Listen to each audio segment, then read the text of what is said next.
Hi, I'm glad you're here. It's me, a real person on this side of the mic, not a synthetic voice. I want this to feel like a real conversation, even if I'm the only one talking.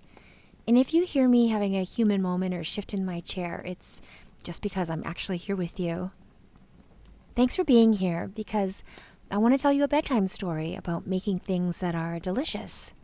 Maybe it's a dish you already like and are familiar with, or maybe you want to hear about something you don't already know much about. Either way, even though I'm here to keep you company, I'm not going to be offended if you drift off and stop listening. I'll just quietly finish. So don't resist fading away, okay? Before I start, please know I'm going to read your comments and I'm interested to know where you're listening from. Let me know who you are and leave any comments to tell me what you like about the food we talk about. Also, please subscribe so you can come back to hear more. There's so many stories I want to tell you. Okay, so do me a favor. Let those shoulders drop, close your eyes, and I'll start your story.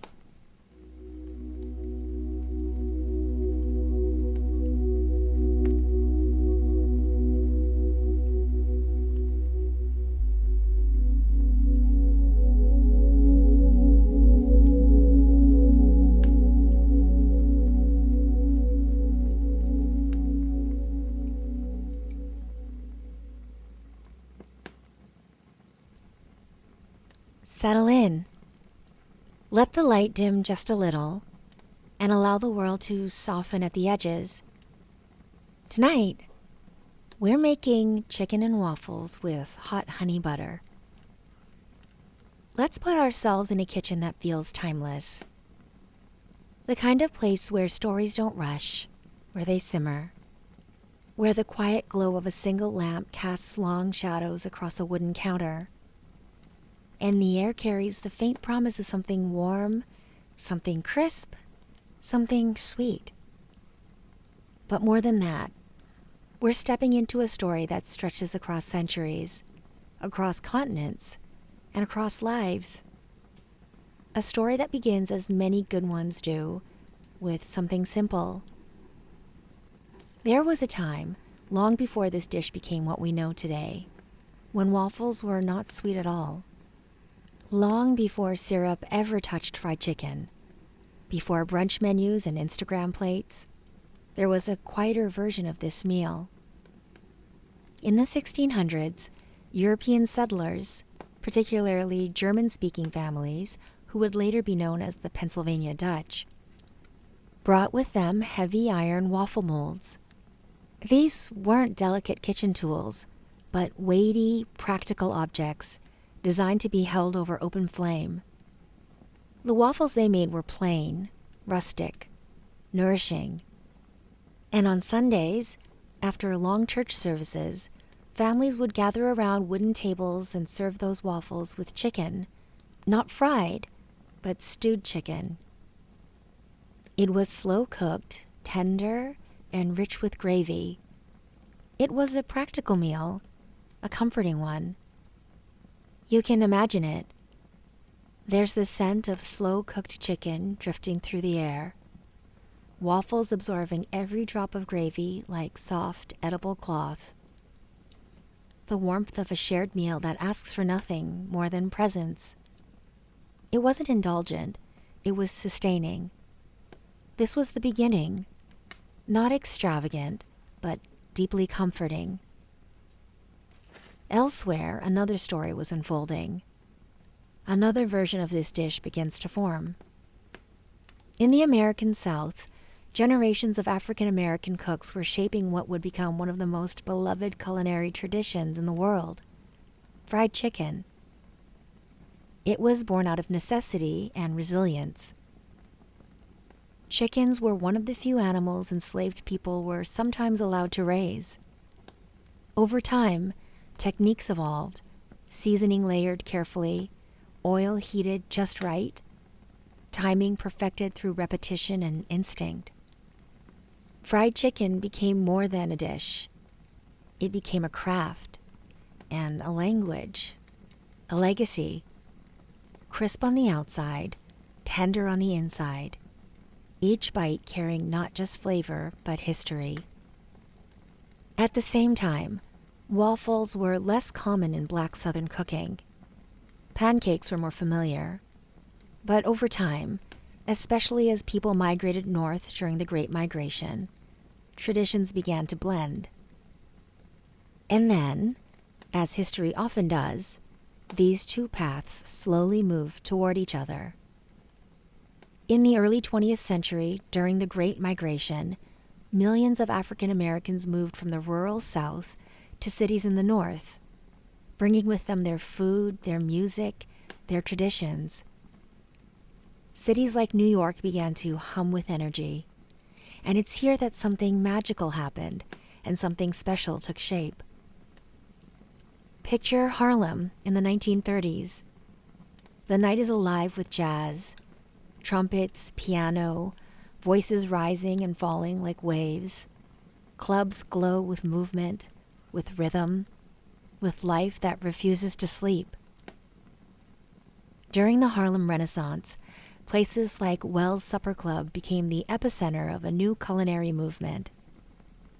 Musicians like Nat King Cole and Duke Ellington would play their sets long after midnight, until the sun began to peek over the Atlantic. Then, they were hungry. They wanted dinner, the fried chicken they grew up with. But they also wanted breakfast, the waffles that signaled a new day. But putting them together, a new cultural icon was born. It's a dish that speaks of the midnight breakfast, a celebration of making it through the night and welcoming the dawn with open arms. So there was the fried chicken, left from dinner service, and waffles, already being prepared for the morning crowd, served together. Not as a grand invention, but as a solution. And sometimes the most iconic things are born that way. No announcement, no ceremony, just instinct. But why the waffle? The waffle is a European aristocrat. It arrived in America via the Dutch and the French. Thomas Jefferson himself brought 4 waffle irons back from Paris in 1789. For a long time, waffles were a symbol of the elite, requiring expensive refined flour and specialized iron molds. At places like the Wells Supper Club, this combination became a ritual, a plate that matched the rhythm of the night, fluid, unconventional, alive. A meal for those living in the in-between hours. A plate that didn't ask you to choose between sweet or savory, because it understood that sometimes you want both. Jazz legends, performers, night owls, they all gathered around this unlikely pairing. And from there, it stayed. And slowly, it spread. Now let's return to the present, to this kitchen, to the soft hum of something about to begin. Fried chicken is where patience becomes flavor. The best versions rely on a few timeless techniques. We'll start with the chicken. We'll take the thighs, smooth, pale, and waiting. And we begin with a buttermilk brine. Buttermilk brine is a tenderizing marinade made by mixing buttermilk with salt and often herbs and spices. In a bowl, we pour buttermilk. It flows thick and cool, a soft ivory color, carrying it with it a quiet tang. Buttermilk has long been a secret in Southern cooking. Not flashy, not loud, but deeply effective. In the old world, buttermilk was the humble liquid left behind after churning butter. It was the healer's drink, full of probiotics and a gentle acidity. In our recipe, it acts as a soft embrace for the chicken. It breaks down the tension in the protein, promising a tenderness that feels like a secret shared between the cook and the fire. We add salt, garlic, onion, a touch of spice. Each ingredient falls in with a gentle rhythm, like notes in a slow melody. Smoked paprika follows, warm, earthy, almost nostalgic. And then a little heat, a bit of cayenne, not overwhelming, just enough to awaken. The chicken slips into this mixture, each piece coated fully, nestled into the cool bath. Cover it, and we leave it in the refrigerator. This buttermilk brine is not optional. It's transformative. It tenderizes the meat and seasons it deeply from within. Let it sit for hours, or better yet, overnight if you can. This step can't be rushed. Outside, the world continues its steady motion. But inside, something quiet is happening. The buttermilk is working its way into the meat, softening it, seasoning it from within. After some time, when the chicken emerges, it's ready for its next transformation. So we'll prepare the coating. Flour falls into a bowl, light and powdery. Cornstarch follows. A small addition, but one that changes everything. Cornstarch in the coating is a small secret, but a powerful one. It creates that shattering, delicate crispness with each bite. Next, baking powder. Just enough for lift. It will create tiny bubbles of air in the heat, making the crust light as a cloud. Then, seasoning again, because flavor should never exist in only one place. Garlic, onion, salt, pepper, and then a small, almost secret gesture. The Craggy technique. We take a few spoonfuls of that buttermilk brine and drizzle it into the flour. We rub it in between our palms.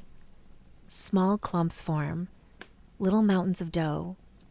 These are the bits that will become the texture, extra crunchy protrusions on our chicken. Sometimes beauty comes from imbalance. As we dredge each thigh, we press the flour in firmly. We don't just dust it. We clothe it. We let the coated chicken rest on a plate for a few minutes. And this is crucial.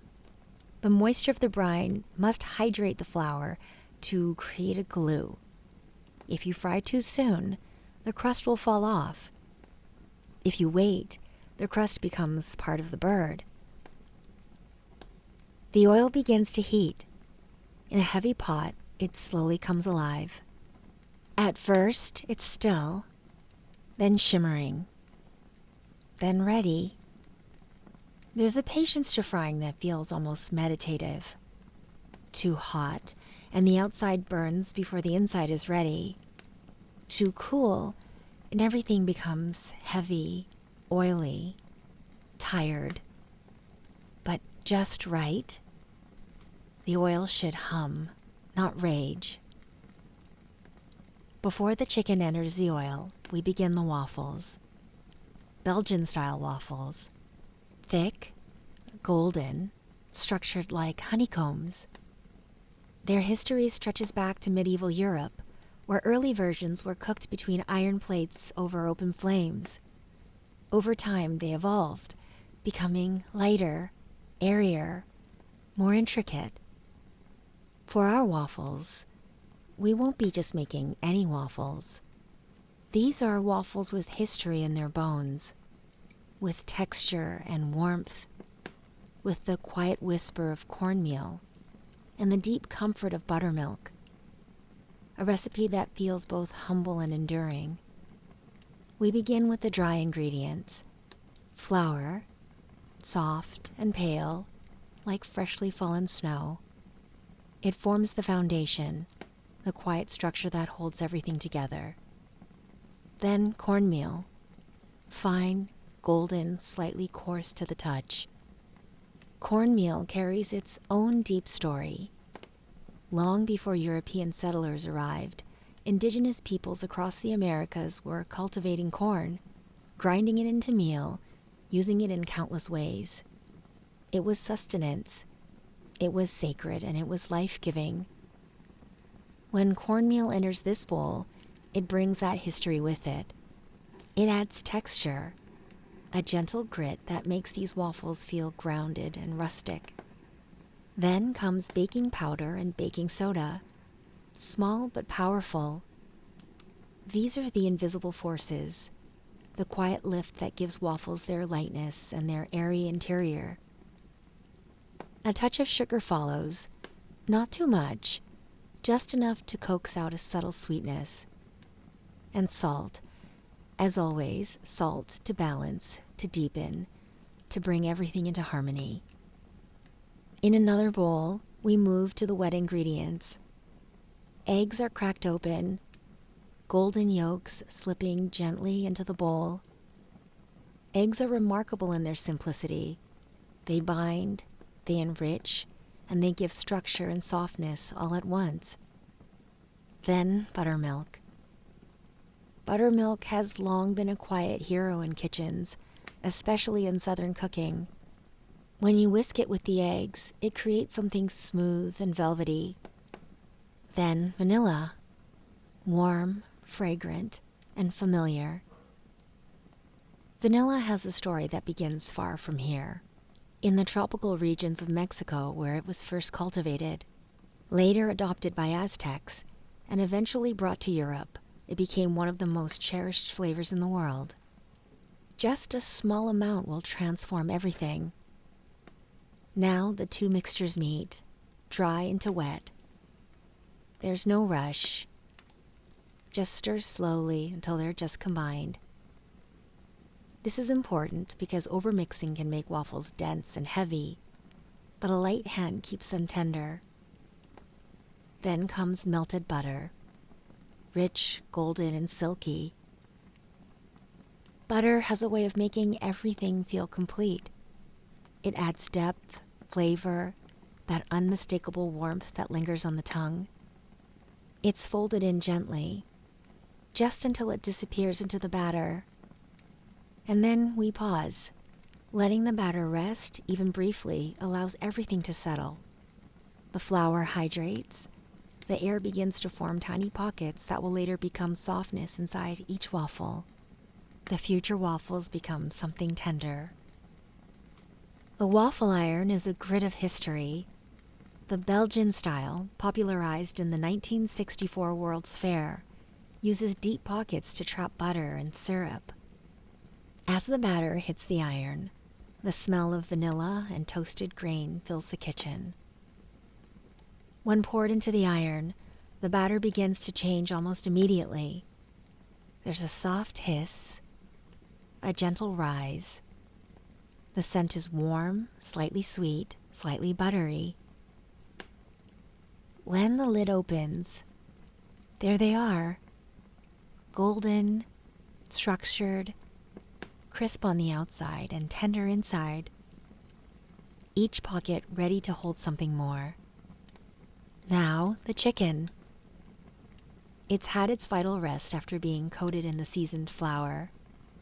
Resting allows the flour to hydrate, ensuring the crust won't fall off when it meets the oil. And then, into the oil. The sound is immediate. A steady, comforting sizzle that fills the space without overwhelming it. The frying is a sensory symphony.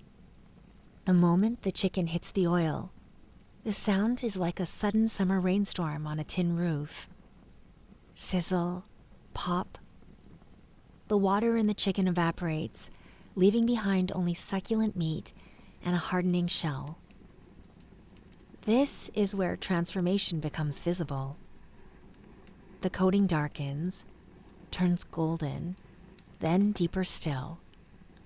Crisp edges form, delicate and irregular.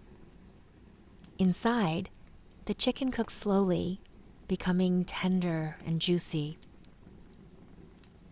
Frying is one of the oldest cooking methods, and when done well, it feels almost like instinct rather than instruction. As the chicken finishes, it's lifted carefully and placed on a rack, not paper towels. A rack, so the air can move, so the crust stays crisp. And then, the final element, hot honey butter.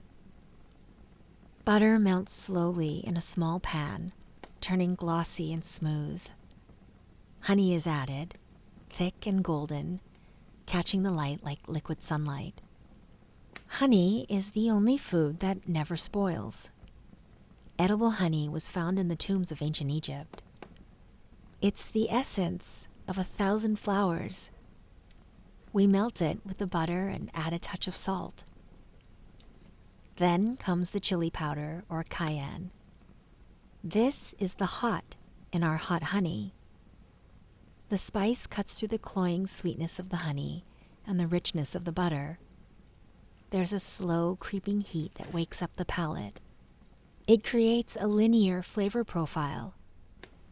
The sweetness hits the front of the tongue, the butter coats the middle, and the heat glows at the back of the throat.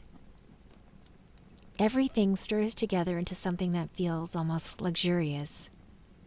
We whisk it until it's a singular, glowing amber liquid. Sweet, salty, gently warm. This is where the dish becomes complete.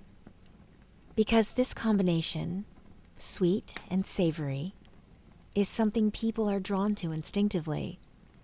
It satisfies in a way that feels both comforting and exciting. At last, we assemble. A waffle is placed on the plate, then another. The chicken rests on top, crisp and golden. And then the honey butter is poured, slowly. It drips into the pockets, clings to the crust, glows softly. It's a sensory masterpiece. As you take a bite, feel the crunch give way to the juice, the spice softened by the butter. This is more than a meal. It's a story of survival, of late-night jazz, and of the simple, enduring beauty of home cooking. Breathe in the steam. Taste the history. Rest in the coziness of the moment. Why do people love this dish so much? Because it hits every primary taste. The chicken provides the salty and umami. The waffles provide the sweet and starchy. The honey butter provides the fat and the heat. It's a complete sensory loop. It satisfies the primal parts of our brain that seek out high-energy, flavorful foods for survival, but it does so with the elegance of a composed symphony. But it isn't just flavor. It's the feeling. There's an emotional anchor to chicken and waffles. It feels like a rule-breaking meal.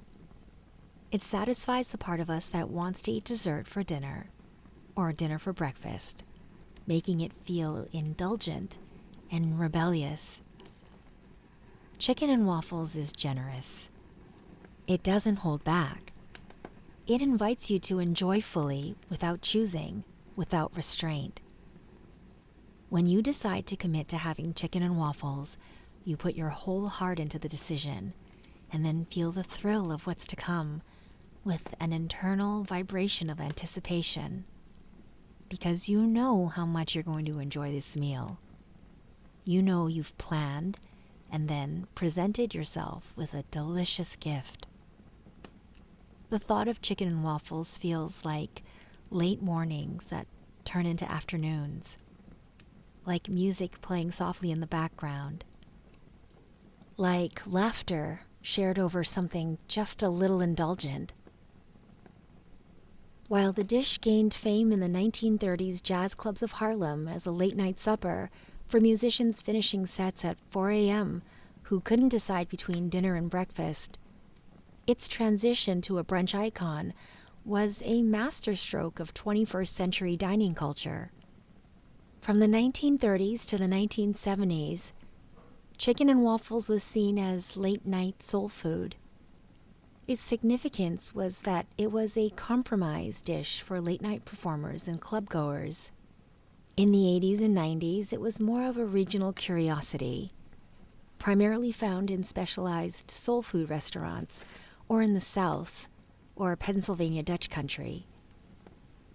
From the 2000s to now, it's become part of the brunch boom. It's reimagined by new American chefs as a gourmet centerpiece. So how did it conquer brunch? There's the all-day philosophy. As the distinction between breakfast and lunch blurred in the early 2010s, menus needed a bridge item. Chicken and Waffles is the literal bridge between a savory lunch and a sweet breakfast. There was also the chef-driven elevation.